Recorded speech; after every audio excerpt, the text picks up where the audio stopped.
Түстү кийинели дедик. Түстү кийинип, Шаолинге окшошуп деген. Орточо дыйканы $330,000 продукцияны өндүрөт да, бир жылда. 10 коттедж кылып, артынан дагы 10 коттедж кылып, мисалы үчүн узун бир объект кылып койсо болот, 60 метр кылыпчы. Өзүнүн өлкөсүндө башка миллионерлерди тааныйт. Анан алар чакырат, келгилечи Кыргызстанга, сонун экен бияк депчи. Чакырат, алар да миллиондор менен келишет да. Биздин баары дыйкандар көбүнчөсү муну алып туруп жөн эле өртөп салып атат, же ыргытып салып атат, бирдеме кылып жок кылып салып атат да. Мен айтат да, сен ФСБнын агентисиң дейт да. Кээ бирлер болсо, сен батыштын агентисиң дейт да. Assalamu alaikum достор. Бүгүн конокто бизде Тилек Токтогазиев. Иштери көп болгонуна карабастан биз менен Майка келип берди. Неге мындай кийинип алдык? Билбейм. Улуттук өндүрүш достор. Улуттук өндүрүш ошондой бир кийинип чыга албайбы дедик. Олуттуу темаларга ушундай сонун ачык маанайдуу кийим менен сүйлөшүп атабыз. Бир өзгөчөлүк киргизели дедик. Башкача бир концепция менен чыгып көрөлү деп. Тилек айтат, бишкекте кара, ак жана күрөң. Ошо кара, күрөң болду эле, серый болду эле баары жүрөт, анан мындай түстү кийинели дедик. Түстү кийинип, Шаолинге окшошуп деген. Бул суроону сурайын дедим эле, бирок өзү эле козгоп кеттим. Неге Шаолин? Ошондой учурунда бул политтехнология. Элдин арасынан ушинтип душман катары көрсөткөнгө аракет кылышкан. Кытай депчи, Кытай, Жантао, Шаолин, там дагы бир башка, сен бул башка улуттун эмес кишиси депчи, агент депчи. Бирок жакшы эле кайман аттар болуп калды, мага аябай жагат. Кичине мындай Шаолин деген физикалык жагынан дагы, менталдык жагынан дагы, мындай руханий жагынан дагы күчтүү адамдар болот да.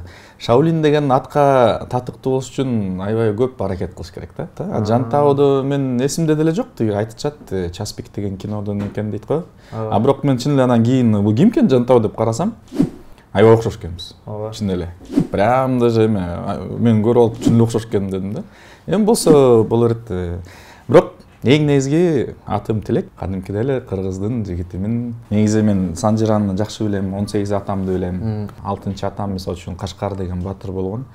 Ал 1829 жылы туулуп, 1947 жылы жана Кенесары Касымов менен кагылышта катышкан да. 18 жашында болуп, саяктарды жетектеп, учурунда ошол Кыргызстанды, кыргыз жерин, кыргыз элин сактап калганга өзүнүн чоң салымын кошкон да.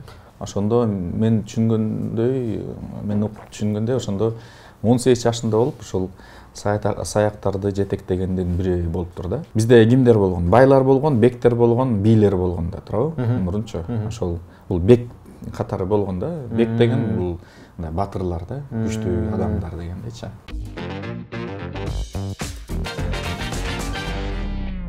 Улуу Британиянын айыл чарбасынын деңгээли 1860 жылкы деңгээли азыркы 21-кылымда, азыркы 2020 жылдын 22 айыл чарбанын деңгээли бирдей.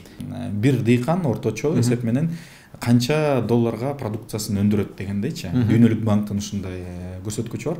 Ушул көрсөткүчү боюнча биз Улуу Британиядан 160 жылда артта турабыз. Азыр мисалы үчүн биз Аргентинанын орточо бир дыйканын сурасак, алар канча бир жылда чыгарат. Орточо дыйканы $330,000 продукцияны өндүрөт да, бир жылда. Биздин дыйкан болсо Кыргызстандагы бир жыл бою иштеп $1,524 продукцияны өндүрөт. Мындай да, дыйкандар азыр кредиттерди алат. Бир нерсени баштаганда кредитти алат. Бисмилла деп эле. Анан ал акча кредитке алып туруп, биякта банктар кызыкчылыгы бар. Проценттерин алат туурабы? Бирок болобу, болбойбу, өстүрөбү же банкрот болобу, суу алып үчүп алып кетеби же дагы бир неме болобу, банкты ал кызыктырбайт да. Ага банкка сөзсүз түрдө төлөп бериш керек болот. Төлөп албай калса, мүлкү менен жооп берет. Бул биринчи. Экинчиси, үрөөндөр сатып аткандар, жер семиткичтерди сатып аткандар, дарыларды, ар кандай нерселерди сатып аткандар сатат наличкага. Бүттү, ошо менен ал жоопкерчиликти алар эч кандай тартпайт. Мүмкүн начар үрөөн сатып ийет, мүмкүн жаман дарыларды сатып ийет, мүмкүн өлтүрүп ийет өзүн кийин ошо дыйкан иштетипчи, билбегендиктен. Техниканы алып атканда деле анын баарын лизингге алып бир мындай акчага, накталай акчага сатып алат. Кийин өстүрүп туруп, мына канча менет бир жыл бою иштеп, өстүрүп туруп анан базарга чыгарам десе аякта ортомчул келет. Ал да баанысы талаада же ал талаада иштейби же барып базарда турабы. Дыйкан деген өстүрүш керек, бүттү. Анын башка баш оорубаш керек да. Бирок ортодо биякта өстүрөт гарантийный ушу баада алат экен ишеним бар болуш керек. Ооба. Фермер менен акыркы кардардын ортосунда минимум 2 ортомчул бар. Кээ бир учурларда ошол ортомчулдар аябай чоң суммаларды өздөрүнөн сындырып алышат да. 90% мениттин баары дыйкан жасайт да. И ошол эң көп ударды алган адам дагы дыйкан болуп калат, күйгөн адам дагы дыйкан болуп калат. Ошондой болуп калат атпайбы? Ошол жалпы акча түшүп аткандын 10% эле мүмкүн ушул цепочкада мындай бир нерсени жасап атканда, бир нерсени өстүрүп атканда мүмкүн ашып кетсе ошол 10-20% ошол кирешеси ошол дыйканга түшөт да. Жеке суроо жагына келгенде, сен өзүңдү азыр кандай позиционируешь? Сен саясатчысыңбы, бизнесменсиңби? Жалпы саясаттан таптакыр кеттим деп айта албайм. Мен саясатта болом. Келечекте дагы чоң бир күчтүү команданы чогултам деген ниетим бар. Бирок бир нерсени түшүндүм, мындай туруктуу саясий жолго чыккандын алдында сөзсүз түрдө ресурстарды чоңойтуш керек экен да. Анан сен мындай эгемен бир саясатты жүргүзүш үчүн, эч кимден көз каранды болбош үчүн өзүңдүн бир ресурсуң, база бар болуш керек. Аларды ай сайын каржылай турган бир фонд бар болсо, өзүбүздүн фондубуз. Анда ушул команда менен Кыргызстанда системалык реформаларды жасаганга мүмкүнчүлүк болот. Жаратмандык жол менен мен бирөөнүн мындай акысын жебей дегендечи, бул мамлекеттик кызматта дагы, саясатта дагы, ишкерликте дагы жаратмандык жол менен, адал жол менен ушул ресурстарды чоңойтуп элге кызмат кылуу. Ишкерлер деле эгерде мындай миссиясын алсак, ишкерлердин миссиясы элге кызмат кылуу. Мен 90-жылкымын. 90-жылкысыңбы? Ооба. Врач турасың. Бүгүнкүдөн баштап Нурлан байке дейм. Мен түшүнгөнүм карагандачы, чыны достор, баягы жашты дагы көрбөйт да. Ооба, кээ бирлер бар, менде өзү мындай уже 60-тан 70-тен ашып калгандагы тааныш мындай достор десек болот. Эми ошол сырттан башка бирөөлөр келгендер, биякта жашап, Кыргызстанды жакшы көргөн, ушул даны патриоттор деп айтсам болот. Хоть сырттан келсе да, бирок биякта Кыргызстанды аябай жакшы көрүшөт. Бай өлкөлөрдүн пенсионерлерин Кыргызстанга биякка алып келгенге шарт түзүп берсе, кандай деген инвестициялар келмегиле да. Анткени ар бир мындай возрасттын өзүнүн өзгөчөлүктөрү болот. Мындай жаш кезде көбүнчөсү ач көз болот. Мындай тытынып, бир иштеп, бир акчаны топтогонго аракет кылышат да. Бирок бул 50-60тан кийин ашканда булар бир нерсе мурас калтыргысы келет да, бир нерсе бергиси келет. Анткени топтогон байлыгын топтошту, билимди топтошту, тажрыйбаны топтошту, эми ошону менен бөлүшкөнгө даяр болуп калат. Мурас катары өздөрүнүн нерсе калтыргысы келет, дүйнөгө берилип өз мамлекетине эмес. Бул жерде көрүп кетсеңер болот, мындай, мисалы үчүн бул ошо коттедж сыяктуу, ушундай бир чоң коттедж экиге бөлүнөт. Бир жеринде мына киргенде кухня, гостиная, экинчи этаж болсо эс ала турган, уктай турган жер да. Азыр көрүп атабыз, ар кайсы тоолуу аймактарда, көлдө болобу же башка туризм өнүгүп аткан жерлерге биз ушундай коттедждерди азыр сунуштап атабыз да. Көрүнөрү бул жерде бир дагы терезе жок. То есть бул бир модуль мынтип кесип салгандай эле болуп атат да. Анан кошулуп кете берет. Биягына каласаңар 10 коттедж кылып, артынан дагы 10 коттедж кылып, мисалы үчүн узун бир объект кылып койсо болот, 60 метр кылыпчы. Ар биринин турасы ошо 6 метрден болуп калат да. Жүргүлө азыр ичине кирели. Бул жер азыр биздин мындай офис болот. Азыр дагы биякта ремонт бүтө элек бул жагында. Бул жагында болсо кухня. Бүт кухняга керектүү полкалар турат. Бул жагы болсо атайын жана санузел сыяктуу болуп калат. Туалет, душтар ушул жакта болот да. Кирип бияктан экинчи этажга бары көтөрүлөт. Көрүнөр, бары атайын жыгачтан жасалды. Бул жакта конструкциясы сөөгү темир болуп атат, оцинкованный темир. Калган обшивка бүт бары жыгачтан болуп калат да. Ошондуктан ичинде экологиялык жагынан алганда аябай мындай ыңгайлуу оцинкованный профилдерди биз чыгарабыз.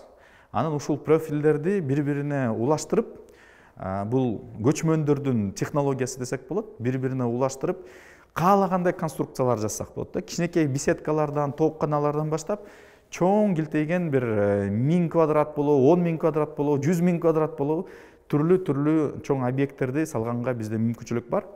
заманбап көчмөндөрдүн технологиясын дүйнө жүзүнө жайылтайлы деген оюбуз бар. Кандай артыкчылыктар бар? Мунун баарын сен кааласаң бүт бары бир да сварка жок, болт гайкалар менен биригет.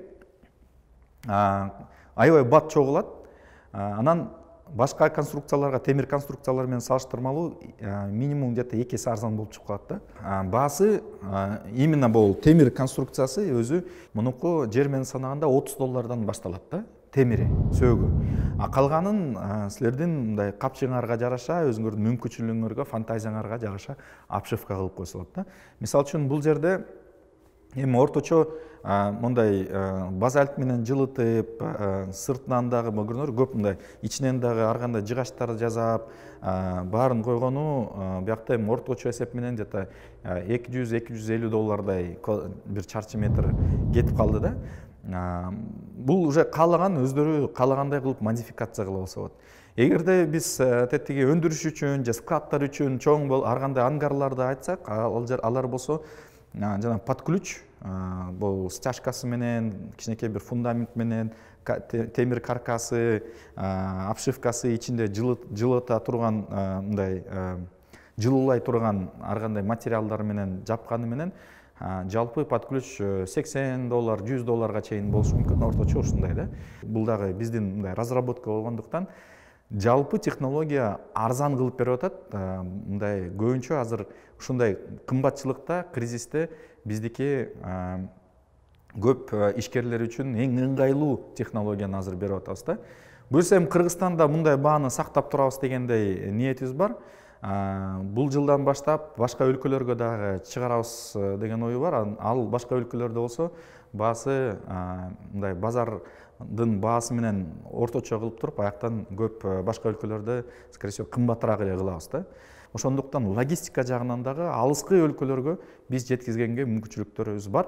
Мисал катары айтып кетейин, биз көлдө 2400 чарчы метр спорт аренаны 20 күндө бүтүрдүк да. 4 августта баштаганбыз, 24 августта ошол заказчикке тапшырдык.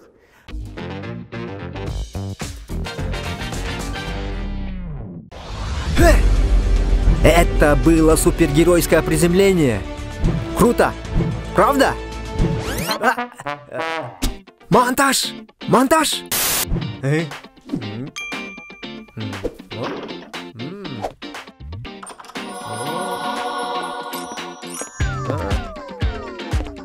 Меня зовут Нурлан, и я основатель компании Lights Creative Group. Мы создаем мультсериалы, клипы, рекламные ролики с использованием 2D и 3D анимации, а также снимаем сериалы и даже фильмы. Сниматься пойдете? Как мы все успеваем? У нас большой штат опытных специалистов. Работаем, не покладая рук. Вы когда-нибудь слышали о кнопках YouTube? Так вот, у нас их целых 17! От основной идеи, заканчивая роликом под ключ, мы готовы реализовать любую или почти любую идею клиента. Lights Creative Group. Души. Анан бир нерсени түшүндүм. Ошол өнүккөн өлкөлөрдүн мен көп ошо чет өлкөлөргө чыгып жүрөм да. Чын айтсам, Европанын баарын кыдырып чыктым, Американын түндүктө, түштүктө Американы, Колумбияга чейин баргам да. Джунгли, Амазония жакты да кыдырып. Колумбия түштүк Америкада, Түштүк Америкада. Тиги Индия, Кытай, бүт мындай аргас жактарды көрүп, анан бир нерсени түшүндүм, аякта аябай мындай бай пенсионерлер аябай көп экен да. Анан булар ошо кантип ага чейин тытынып жүрүп, эми болсо бир нерсе кылгысы келе берет экен да, бир нерсе менен бөлүшкүсү келет, бир өзүнүн тажрыйбасы менен бөлүшкүсү келет, акча менен бөлүшкүсү келет. Анан ошондой азыркы учурда дагы бул кризистин учурунда пандемия болду, бүт бары шаарлардан уже көчкүсү келип атат бир таза аба жактарга. Анан ошондой эле эң негизги пенсионерлерди алып келип алсак, бияка алар биздин айылдарга ар бир айылга бир жок деген ошо 2-3 пенсионер келсе, өзүнүн маданиятын дагы алып келип, мындай бизнес ою жүгүртүүсүн алып келип, тажрыйбасын алып келип, ошол жактан канчалык ар кандай маданияттагы чөйрөлүү кишилер бири-бири менен мындай аралашса, ошончо маданиятыбыз дагы күчтүү болот да биздикичи. Элестет, алар миллионер болсо, алар деле демек өзүнүн өлкөсүндө башка миллионерлерди тааныйт. Анан алар чакырат, келгилечи Кыргызстанга, сонун экен бияк депчи. Чакырат, алар да миллиондор менен келишет да. Алардын кандайдыр бир бияктан экспорт кылыш керек болсо, ошолордун өлкөлөрүнө, мисалы үчүн ошол эле Европага же Японияга же Кореяга же Америкага бияктан отуруп алып, алар өздөрүнүн тааныштарына эле чалып коет, мына мондой-мондойлор бар экен.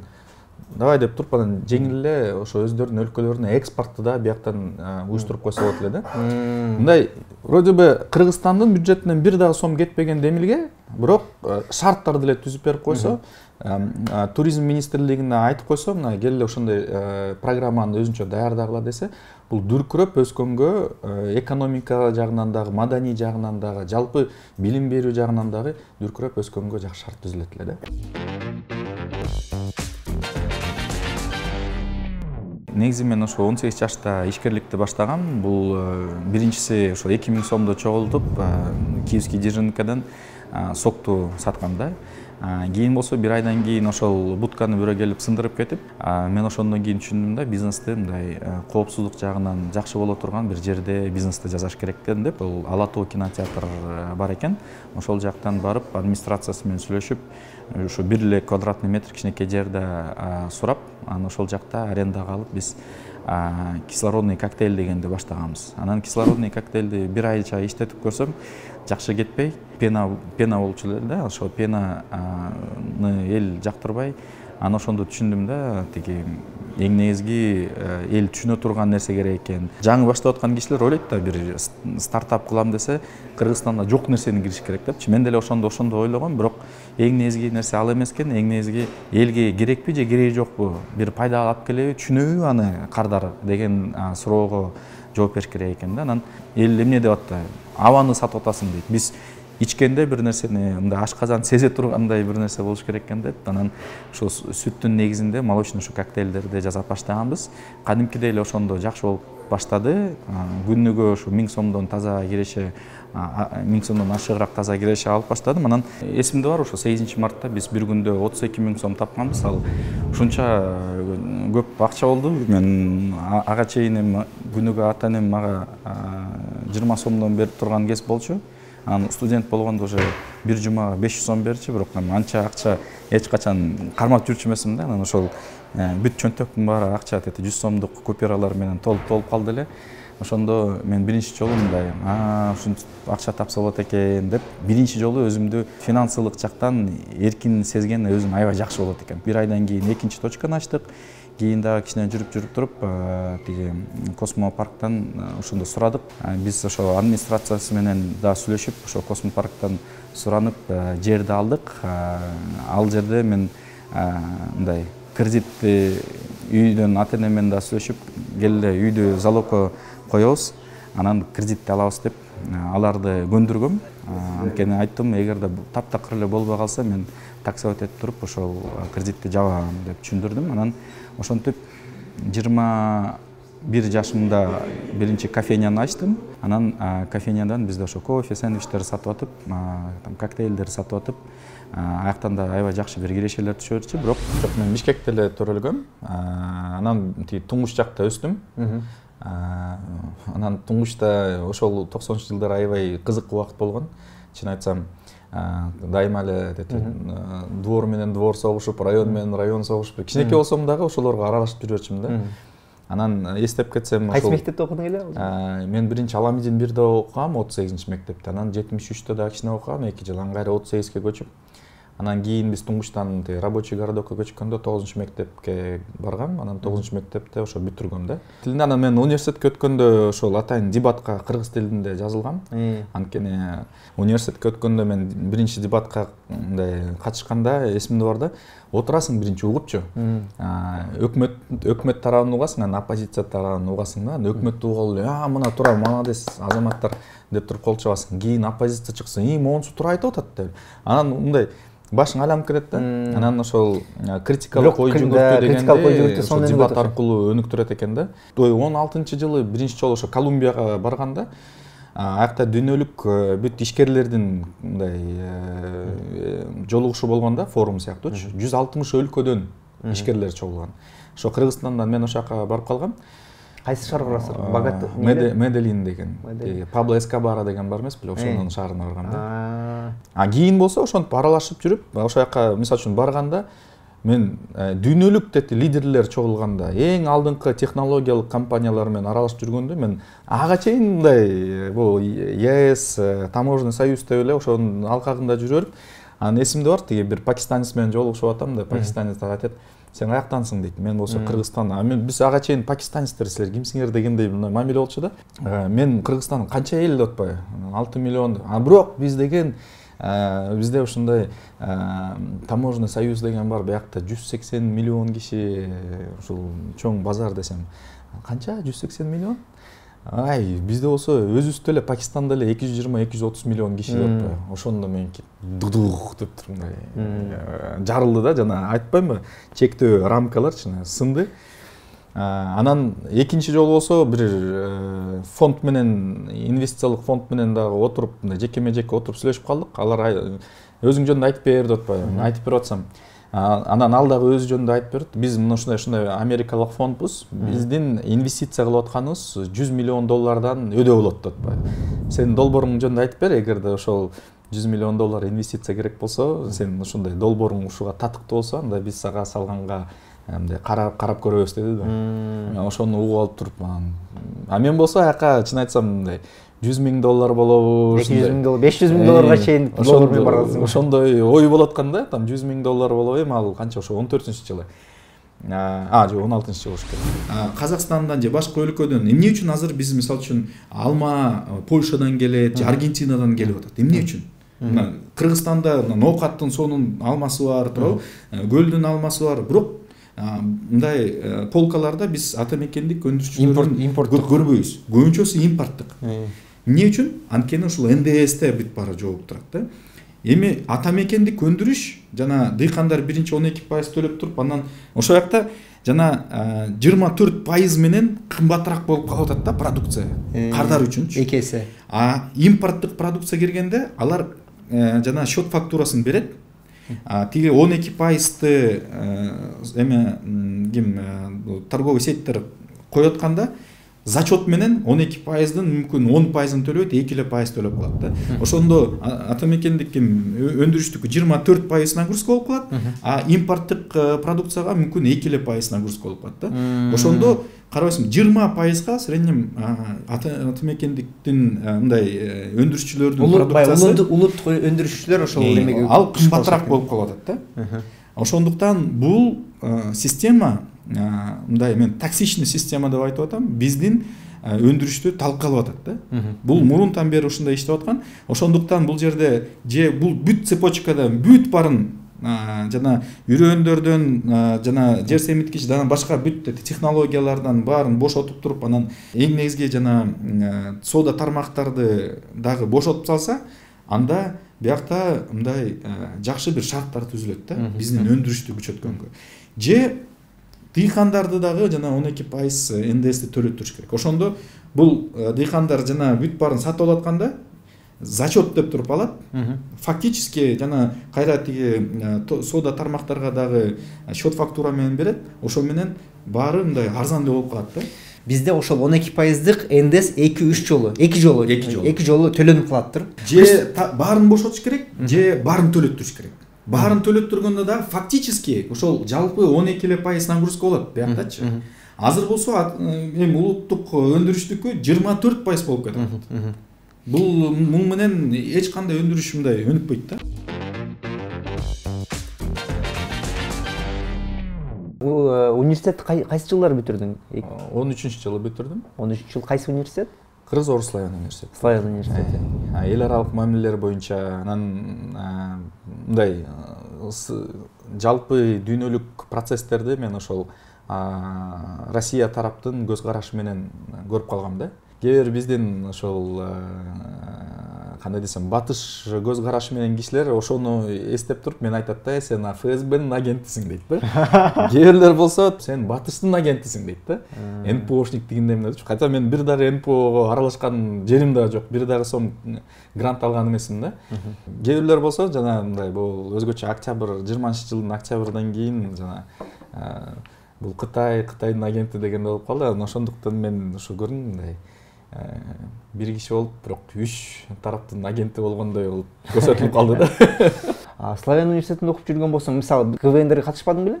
Жок, менде Дебат, анан Сайф деген болчу, азыр аны Энактас деген уюм. Дебат абдан түшүнүктүү нерсе болду мага. Энактас ал эмне ал? Бул мындай эл аралык кыймыл десек болот. 36 өлкөдө бар андай. Студенттер, ишкерлер жана академиялык профессорлор болуп, ошолорду бириктире турган уюм да. Эң негизги максаты бул ошол дүйнөдөгү жөнөкөй ошо карапайым элдин жашоо турмушунун деңгээлин көтөрүү мындай бизнес аркылуу. Мына монтуп өзүңө акча тапкан үйрөтүп алсак, бир кандайдыр бир жолдорду көрсөтүп берсек, анда булар өмүр бою өзүн бакканга мүмкүнчүлүгү бар болуп калат да. Ким ошондой ой жүгүртүп, ким ишкерлик менен күчтүү болгон кайсы өлкөлөр болсо, ошондой адамдар кайсы өлкөдө көп болсо, ошол өлкөлөр бай болот да.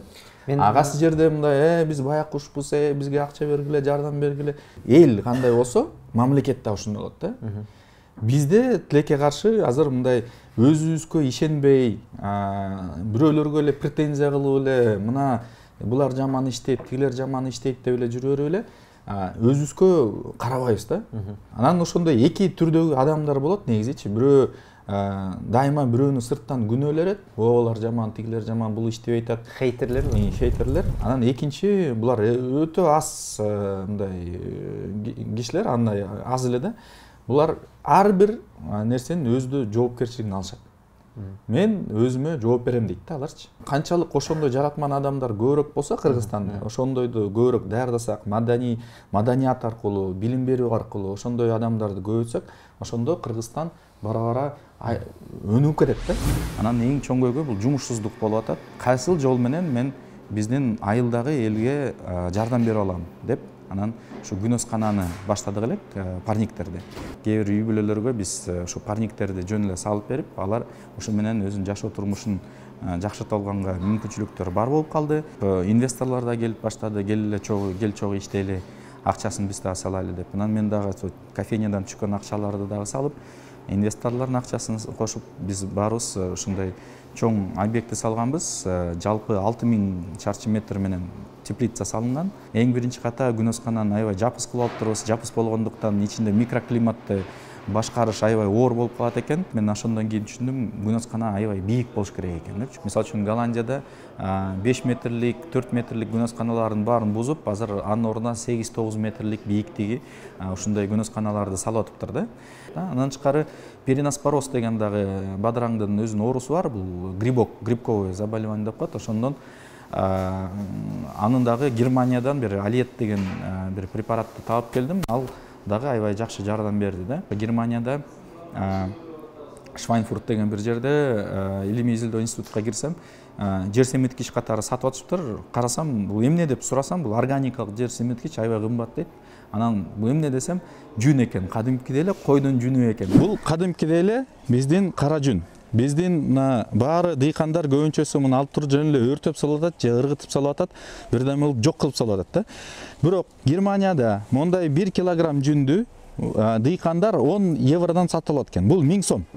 Дүң баасы менен Монголиядан Германияга 3,5 евродан сатышат экен. Фуралап сатышат экен. Бул 350 сомдон сатышат экен. Элестеткиле.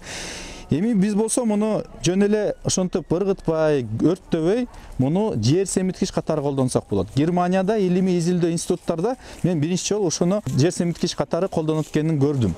Мунун 10% бул азот экен, 5% калий, анан 1,8% күкүрт, сера.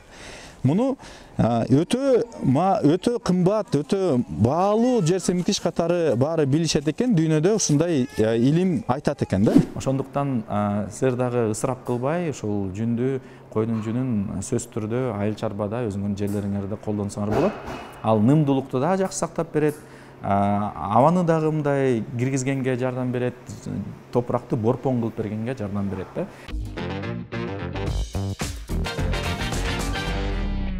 Көбүнчө биздин университеттерде ошондой Enactus деген командалар бар. Ар бир мамлекетте, ошо 36 мамлекеттин ичинде биринчи улуттук мындай конкурс сыяктуу болот, бири-бири менен. Мисалы Кыргызстандын ичинде бардык университеттер өз арасынча атаңдашышат. Анан биринчи орун алган ал дүйнөлүк чемпионатка барат да, 36 өлкөлөрдүн арасында. Анан Кыргызстан мисалы үчүн СНГ өлкөлөрүнүн арасынан эң алдыга чыккан мамлекет болгон да биздечи. Мисалы үчүн Россияда бар, Казакстанда бар, Тажикстанда бар, дагы Азербайжанда бар. Бирок ооба финалга жалгыз Кыргызстандын командасы чыккан да. Канча жылдан бери? Же ар дайым эле? Бул 17-жылы чыгышкан. Бул эң алдыңкы 4 командага кирген да. Россияда, Казакстанда аябай, Азербайжанда аябай көп акча салышат ушул тармагына. Бирок конверсия азыраак. Алар даже жарым финалга чыга элек да. Биздикилер финалга чыккан. Даже тиги кээрлери чейрек финалга чыга элек. Кайсы мамлекетте болду эле? Ал Лондондо болгон. Ар жылы болобу же 2 жылда? Жыл сайын болот. Жыл сайын болот. Азыркы учурда бизнес анан коомдук иштер катары жана агартуу иштер менен дагы жүрөм. Мен айылдарды кыдырып, айыл чарбанын өнүгүшү боюнча, айыл чарбада инновациялар жөнүндө деп мындай жайылтып жүрөм. Жана эми коомдук иштердин бири жана туалеттерди дагы, мектептердин туалеттерин. Бул иштин эң негизги максаты тазалыктын маданиятын жайылтайын деп ушу кичинекей балдардан баштап, эми анткени азыркы ушу кичинекей балдарга кандай бир урукту сепсең, ошондой кылып мындай башына кандай урукту сепсең, анан өмүр бою ушу менен жашайт да. Бир жолу Америкадан бир чоң ишкер келген, мен мектепте иш окуп жүргөндө анан чоң бир лекцияда ошентип айтып атканда, мен бир жакка инвестиция кылган алдында бир мамлекетке кирген астында. Эң биринчи ошол мамлекетти кыдырып, ошолордун коомдук туалеттерин көрөм дейт. Жана өзүнүн тазалыгын сыйлабаган, көп жерлерде мына көрөбүз, бир нерсени ичип туруп ыргы тиет, туурабы? Мындай пластик нерселерди өзүстү сыйлабайынча мындай өнүгүүнүн күтүш Кыргызстандан оор да. Ошондуктан эң негизги аң сезимди өзгөртүп, маданият жагына ставка жасап, ошондо мындай туруктуу бир өнүгүү жолуна чыгабыз деп ишенем да. Ошол 18 жашымда, 11-класста өзүмдүн келечектеги ошол жубайымды көрүп, ошону сүйүп калып, анан ал кезде мага чоң мотивация болгон да. Мен ушул үйлөнөм, биз тең туш болчубуз. Ошондо ойлодум да, мен эртерээк тиги бутка туруп, бизнес жасап, анан үйлөнүш керек. Үйлөнүп анан ошо үй бүлөнү тартып кетиш керек. Анан аны көрүп, мен мындай сыртынан карап эле, титиреп эле тура берчүмүн да, толкунданып элечи. Анан университетте биринчи жолу көрүшкөнсүң? Мектепте эле. Мектепте эле көрүшкөнсүң. Ал башка мектепте окучу, мен башка биз бир курска чогуу барчубуз. Кандай курс? ОРТге даярдануу боюнчачы. Анан башында мен аябай мындай болгон, тиги математиканы жазып атам, ошо ОРТдечи жазып атам. Бир кезден астымда эле бирөө эле отуруп эле сүйлөп атат, сайрап атат. Анан мен монтип карап туруп, чоң кыз мындай унчукпай отуруп аласыңар деп аябай катуу мындай орой мамиле менен урушуп салгам да. Мен биякта мындай отурам, жазып атам, силер бияка сүйлөшкөнгө келдиңер же окуганга келдиңер деп эле аябай өзүнчө эле.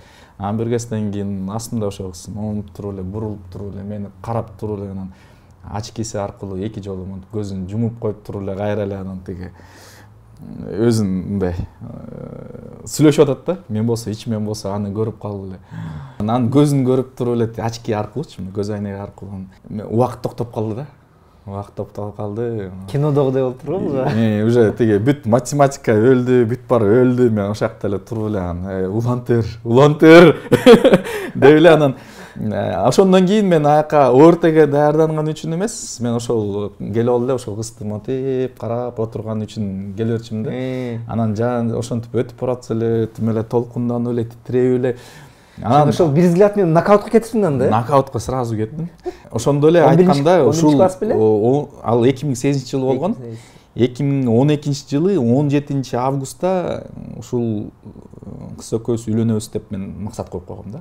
Ошондо билесиң, тиги 12-жылы акыр деп эмне деп коет эле, акыр заман келет. Майянын эмеси боюнча 21-декабрда барып өлөт деп атпады эле. Ванга айтты. Билбеймиз ошондой. Анан мен ойлоп койдум да, на всякий случай мындай үйлөнүп алайын. Күнүнчө үйлөнүп алайын деп койсуң да. Анан ошону 11-класс учурунда 2008-де пландап койдуң, көргөндөн кийин. Пландап койдум. Ошол 16-жылы менде мындай окуя болгон. октябрь 15 октябрда болуш керек, аябай катуу суук болуп кетти. -10 -15 ушундай градус болуп кеткенде, бир күндө резко ушундай болуп кеткенде, жаныбыздагы айылдын бүт баары обогревательдерди иштетип баштаганго, анан энергосистемага күч келип, свет өчүп, күйүп, анан ушинте бергендиктен менде акта атайын чоң 100 киловаттык генератор турчу да. Ошол генератордун дагы өчүп күйөрүп, бир кезден кийин ал дагы күйүп кетти. И элестеткиле, тиги саат 1-де болуш керек, кечинде мага ошол жакта иштеп аткан балдар чалып, ушу генератор иштебей калды, күйүп кетти дейт. Свет өчүк, анан ичинде 20 000 өсүмдүгүм өсүп аткан болчу да. 20 000 ошо түп өсүп атты эле да мындай.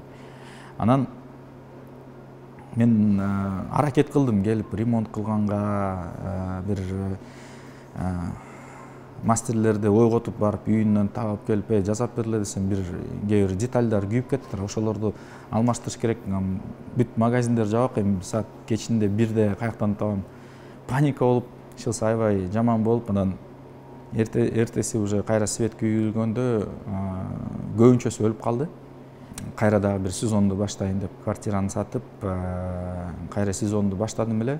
17-жылы февралдын аяктарында кайра сонун кылып өстүрдүм. Түшүмдүүлүк аябай сонун болду. Бир күндө ошол 3 тоннадан ашык чогултуп калдык. Эми элестеткиле, 3 тонна ал кезде базарда 220 сомдон сатылып атты эле. Анан кээ бир ортомчулдар болсо айтып болуп, тиги көрүп, аябай сонун өстүрүп аттырсың, молодец. Бирок биз сенден 80 сомдон алабыз деп койду. Бул мындай көлөм 3 тонна деген, силер түшүнүш үчүн, экспортко чыга тургандай көлөм эмес, бул аз. Бирок ошол эле учурда ички рынокто өзүң мындай розница менен сатам десең, ал дагы аябай көп болуп калат да. Анан тияка эмес, бияка эмес болуп, айла жоктон ошо ортомчулдарга көз каранды болуп калдым. Өзүм бусикте салып туруп сатып көрөйүн десем, ошо 200-220 сомдон саттык. Сатсак, ашып кетсе ошо 300 килограмм бир күндө сатканга жетишип калдык. Анан айла жоктон кайра ортомчулдарга чалып, мейли 80 сомдон алып кете берле деп туруп, баарын тапшырып салгам да. Ошентип сонун түшүмдү алып чогултсам дагы, бирок тилекке каршы мындай чоң бир кирешелерди алып кала болбой, кайра эле жана квартирасыз, үйсүз калып калдым десем болот. 17-жылы жайында биринчи ошол боз үй түрүндөгү күнөскананы салдык. Ал күнөскана боюнча голландиялык сайттарда дагы жаңылык катары чыкты. Мына ошо Кыргызстанда ушундай күнөскананы ойлоп табыптыр депчи, кийиз менен жабылат экен. Анан чын эле практикадан көрсөк, кийиз менен жапкан үчүн бизде көмүрдүн расходу 3 эсе азайды да. Кийинчерээк бул технологияны менен биз Сколководан дагы Алматыда бул Борбор Азия боюнча конкурстан биринчи орунду алып чыктык. Москвага чейин барып келдик. Колумбиядан дагы ар кандай бир эл аралык конкурстарга финалга чейин чыкканбыз. Мына 19-жылы декабрь айында биз Рязанга барып, ошол жактан да күнөскана салып бердик элек. Алар азыркыга чейин мага сүрөттөрүн жөнөтүшүп, ыраазычылыгын айтып турушат. Аябай жакты аларга Россиянын климатында сонун болот экен деп.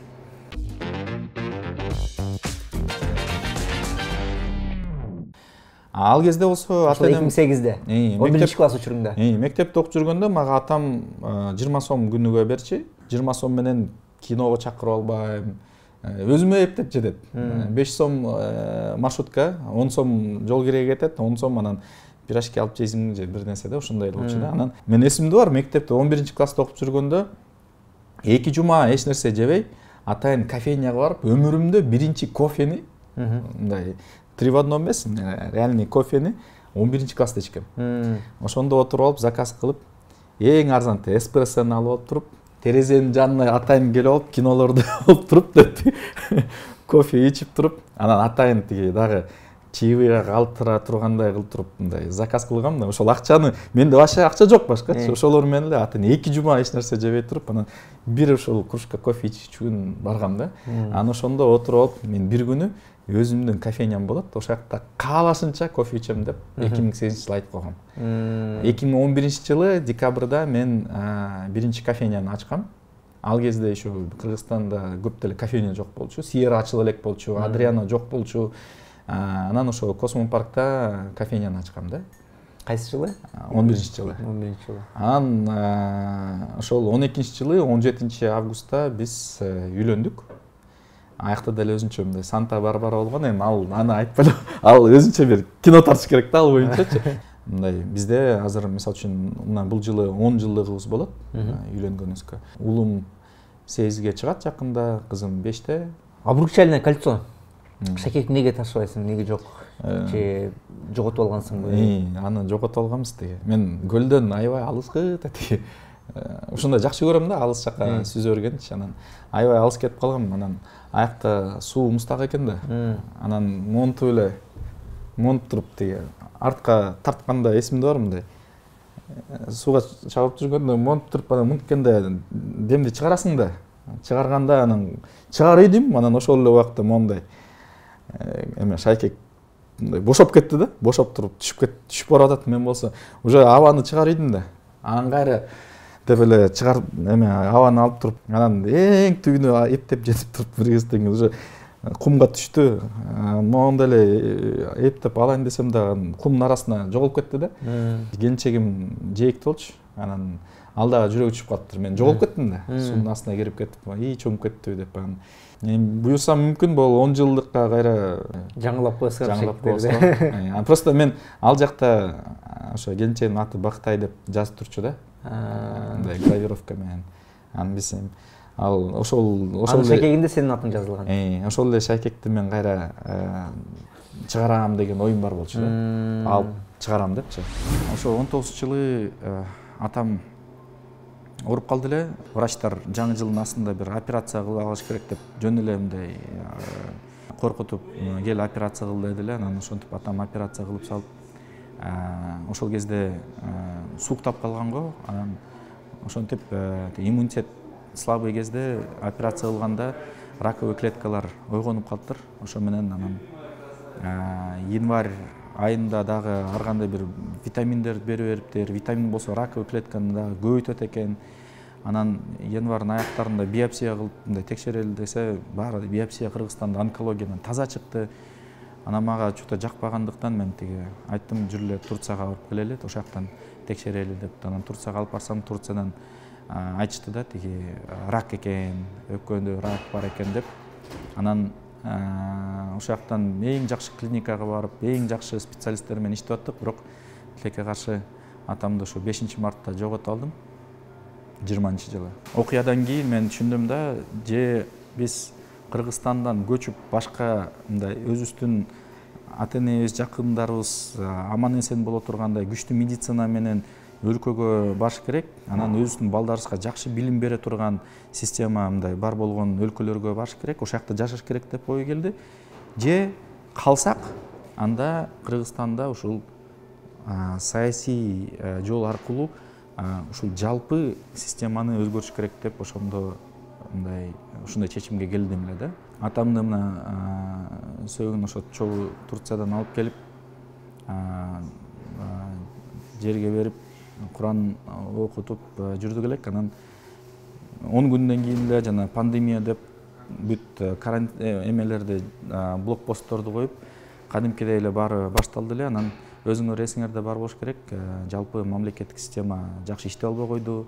Мамлекет врачтарды жөн эле калтырып койду. Анан ошондо канчалык оор болбосо дагы анан ойлонуп кой жөн жаткандан көрө ишкерлик жөнүндө дагы унутуп койдум таптакыр. Декабрдан баштап 19-жылдын 21-жылдын апрелине чейин мен ишкерлик кылган эмесмин да. Ошол канча убакыт, почти 1,5 жыл жөн эле өзүм мындай коомдук иштерге, саясий иштерге, мамлекеттик кызматта жүрдүм.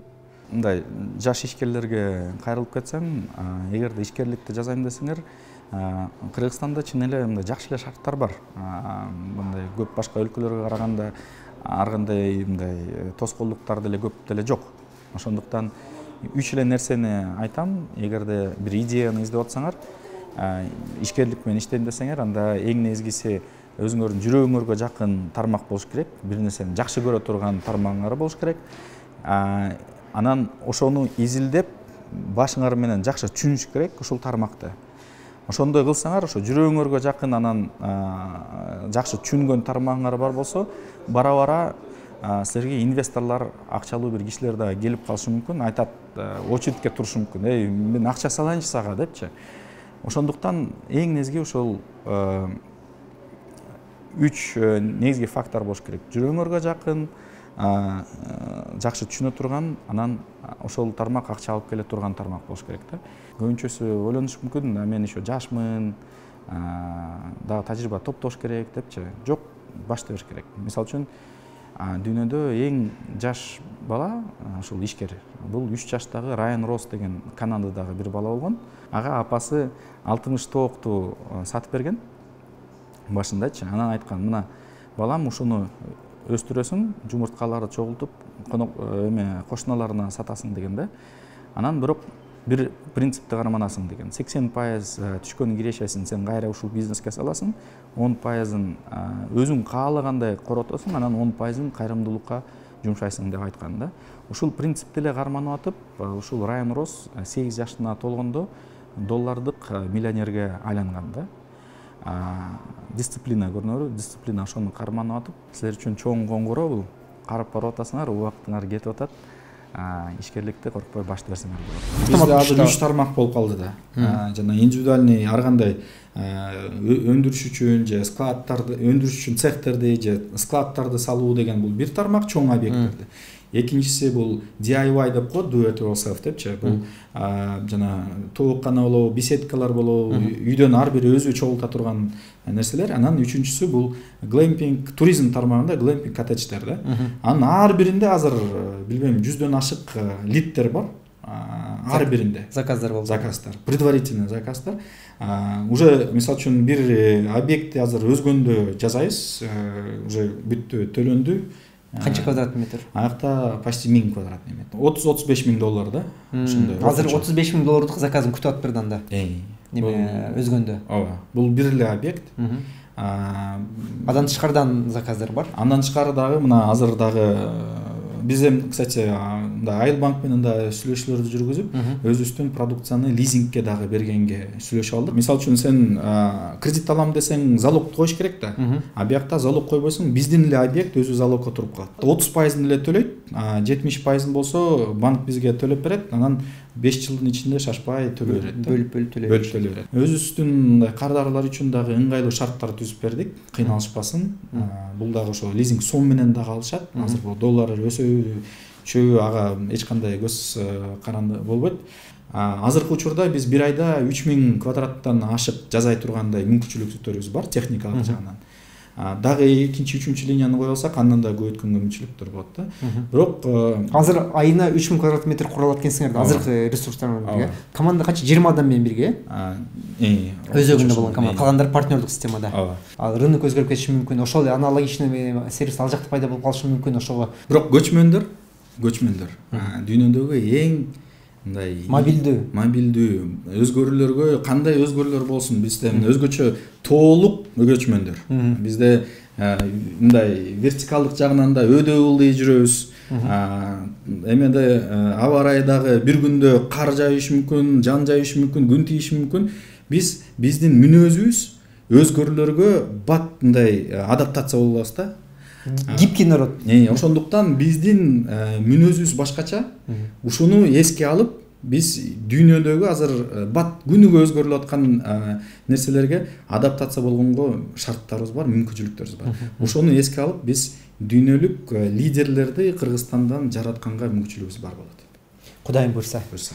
Ойлор абдан сонун. Маегиңе рахмат доске. Рахмат. Көрүшкөнчө.